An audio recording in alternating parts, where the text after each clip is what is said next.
প্রিয় বন্ধুরা সবাই কেমন আছেন? আশা করি সবাই খুবই ভালো আছেন।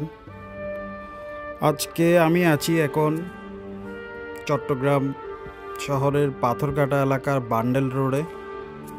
এই পাথরঘাটা এলাকাটা হচ্ছে এমন একটা এলাকা যেখানে অগণিত পুরনো বাড়ি রয়েছে, অনেকটা ঠিক পুরান ঢাকার মতো। এটাকে পুরান চট্টগ্রাম বলা যায়। আপনারা অলরেডি স্ক্রিনে দেখছেন যে বাড়িটা, সেটাও হয়তো 100-200 বছরের পুরনো, কিন্তু এটার কোনো ইতিহাস আমি জানি না, যাওয়ার পথে চোখে পড়লো তাই একটু নিলাম। তবে আজকে আপনাদেরকে যে বাড়িটা দেখাবো সেটা হচ্ছে খুবই বিখ্যাত একটা জমিদার বাড়ি চট্টগ্রামের, এবং সরকার তখনকার আমলে যখন এটি প্রকাশিত হয়েছিল জমিদার বাড়িটা, তখন এটাকে এই যে আপনারা এখন দেখছেন এই বাড়িটাকে সরকারি প্রত্নতত্ত্ব হিসেবে সংরক্ষণ করার নির্দেশ দিয়েছিল। জানি না এর পরবর্তীতে কী হয়েছে। এই বাড়িটা প্রায় 300 বছরের পুরনো একটা জমিদার বাড়ি, এবং এই জমিদার বাড়ির নাম হচ্ছে হাজী শরীয়তুল্লাহ সওদাগরের জমিদার বাড়ি হিসেবে পরিচিত, সবাই এই নামে চিনে।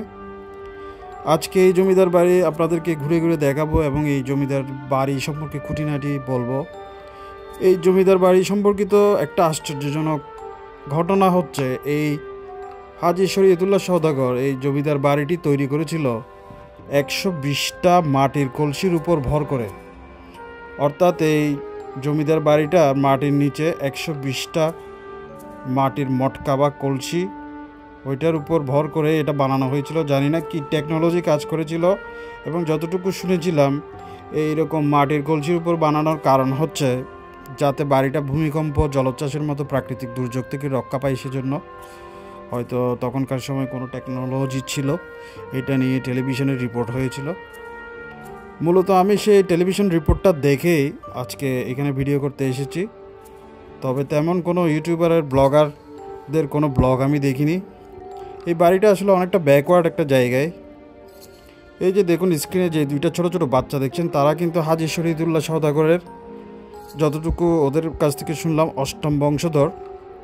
তারা কিন্তু এই দুইটা বাচ্চা আমাকে ঘুরে ঘুরে এই পুরো বাড়িটা দেখাতে সাহায্য করেছে, এবং তারা খুব আগ্রহ নিয়ে আমার ভিডিও করা দেখছিল। তাদের সাথে কথা বলেছি, সেই কথাগুলো আছে এখানে। আমি যে হাজী শরীয়তুল্লাহ সওদাগরের যে বংশধরদেরকে দেখেছিলাম, বয়োজ্যেষ্ঠ যারা আছে, তারা কিন্তু ক্যামেরার সামনে এসে কোনো কথা বলতে রাজি হয়নি।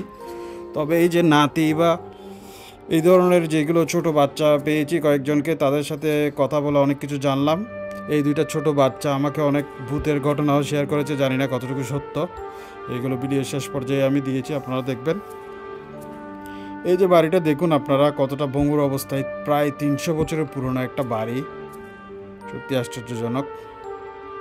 চট্টগ্রাম শহরের মধ্যে মানুষ এই জানেই না এই অবস্থা এই বাড়ি সম্পর্কে। প্রিয় বন্ধুরা, আমি এখানে ভিডিও করতে এসে পেয়ে গেছি হাজী শরীয়তুল্লাহ সওদাগরের এক বংশধরকে। তার সাথে কিছুক্ষণ কথা বলবো, দেখি বাড়ি সম্পর্কে কিছু জানা যায় কিনা। এখানে বয়স্ক কাউকে আসলে দেখছি না, দেখলেও তারা কথা বলতে আসলে রাজি হচ্ছে না। দেখি তার কাছ থেকে কিছু পাওয়া যায় কিনা। তোমার নাম কি? আমার নাম মোহাম্মদ নুরাজ মুস্তাহিন। তুমি হাজী শরীয়তুল্লাহ সওদাগরের কে হও মূলত? আমি হচ্ছে ওনার নাতি। নাতি? নাতি না মনে হয়, তোমার বাবার দাদু বা এই ধরনের কিছু হবে। হ্যাঁ, আমার বাবার দাদু।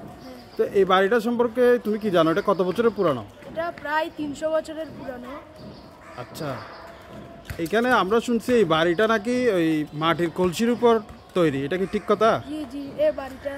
কোন বাড়িটা এটা? বাড়িটা মাটির কলসি, এটার ভিতরে মাটির কলসি। এটা কি আমরা দেখতে পারবো? না, ওটা এখন ঘর বানিয়ে ফেলছে। এটা এখন বিল্ডিং করে ফেলছে না? মানে হাজী শরীয়তুল্লাহর যে বংশধর আছে ওরা করে ফেলছে এই মাটির এটা? 2 বছর আগে। হ্যাঁ, আমিও দেখছিলাম ভিডিও, কিন্তু এখন এটা দেখা যাবে না। না, ওটা এখন তো সব ঠিক করে ফেলছে, মানে আবার ওখানেই আছে, মাটির ভিতরে এখনো আছে, কলসিগুলো আছে এখনো। আচ্ছা, তো তোমরা এখানে কতদিন ধরে আছো? আমরা তো আসি যখন থেকে জন্ম হয়েছি। তো এই বাড়ি সম্পর্কে আর কি জানো কিছু? মানে তুমি কি জানো? মানে হ্যাঁ, কি জানবো, মানে বুঝলাম না। মানে এই বাড়ি সম্পর্কিত কোনো ঘটনা, ইতিহাস কিছু জানো, শুনছো বাবার থেকে বা দাদুর থেকে? আমার বাবা জানে, হয়তো বাবা। আমার দাদু আছে তো, মানে দাদা। আচ্ছা, ঠিক আছে, অনেক ধন্যবাদ তোমাকে। ঠিক আছে।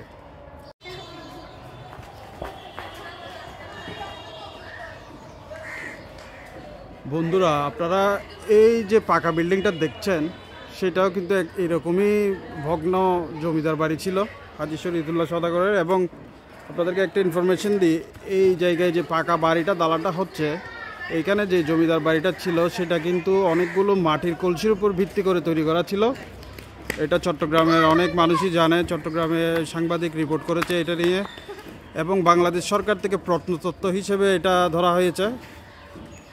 এই জমিদার বাড়িটা প্রত্নতত্ত্ব হিসেবে সংরক্ষিত করা হয়েছে, যদিও এখনও এখানে এই হাজী শরীয়তুল্লাহ সওদাগরের বংশধররা থাকে। বাড়িটা খুব সুন্দর।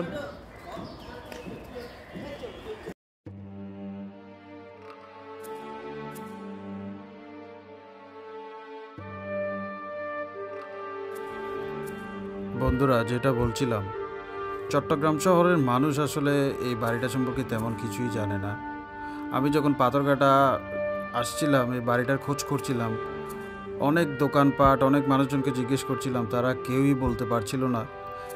এবং আমারও খুঁজে পেতে খুব ব্যাক পেতে হয়েছিল এই বাড়িটা। আসলে এত পাথরঘাটার অলি গলি পেরিয়ে এত ভিতরের দিকে বাড়িটা, আমি নিজেই অবাক হয়ে গেলাম। এরকম জায়গায় এরকম একটা জমিদার বাড়ি তেমন কোনো মানুষ জানে না, খোদ এলাকার মানুষই জানে না। তো এই ধরনের একটা প্রত্নতত্ত্ব সরকারি বাড়ি সম্পর্কে কেউ জানে না, যেটা আপনাদেরকে এখন দেখাচ্ছি, আপনারা দেখুন বন্ধুরা। আর এখানে এসে দুইটা ছোট বাচ্চা আমাকে খুব হেল্প করেছে ভিডিও করার জন্য, এবং শেষ পর্যায়ে এখন শুনবেন তাদের মুখে এখানের ভুতুরে কিছু অভিজ্ঞতার কথা। জানি না কতটুকু সদ্য খেলার চলে বলেছে হয়তো, তাও শুনুন।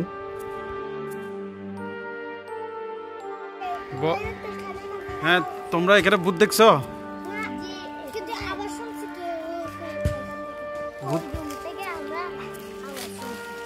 ভূতের আওয়াজ শুনছো? আচ্ছা, কিরকম আওয়াজটা? ঝুনঝুনির আওয়াজ, নপুরের আওয়াজ?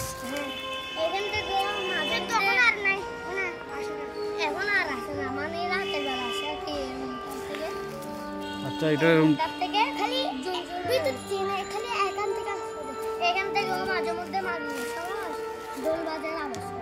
ভূতের আওয়াজ হয়, ঢোল বাজানোর আওয়াজ হয়। শুনছো? তুমি শুনছো?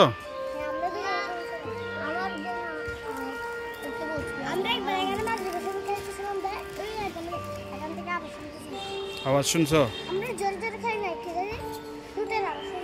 ভয় পাও নাই?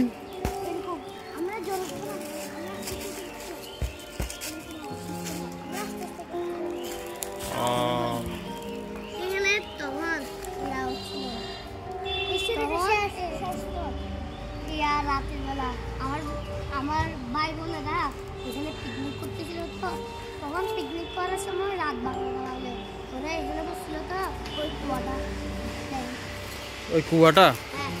ওই কুয়াটা তো পানি আছে এখনো? হ্যাঁ আছে। হ্যাঁ, এই কুয়াটাতে কি হয়েছে? কুয়াটার মধ্যে বসে, এটা ওইদিকে কিন্তু দেখতে কম, এদিক দিয়ে আসলে এদিক থেকে দুটা শোক আসতেছে, সব বড় বড় আসছে কুপোর ভিতর থেকে। হ্যাঁ, ভিতর থেকে। আচ্ছা, ভিতর থেকে তারপর আসছে। তারপরে কি হচ্ছে, আমার ভাইয়ের হাতে লাগছে। আমার দুলা ভাইয়ের যে এটা বলছে পারবে না ও এটা। আচ্ছা, এখন ও কি করছে,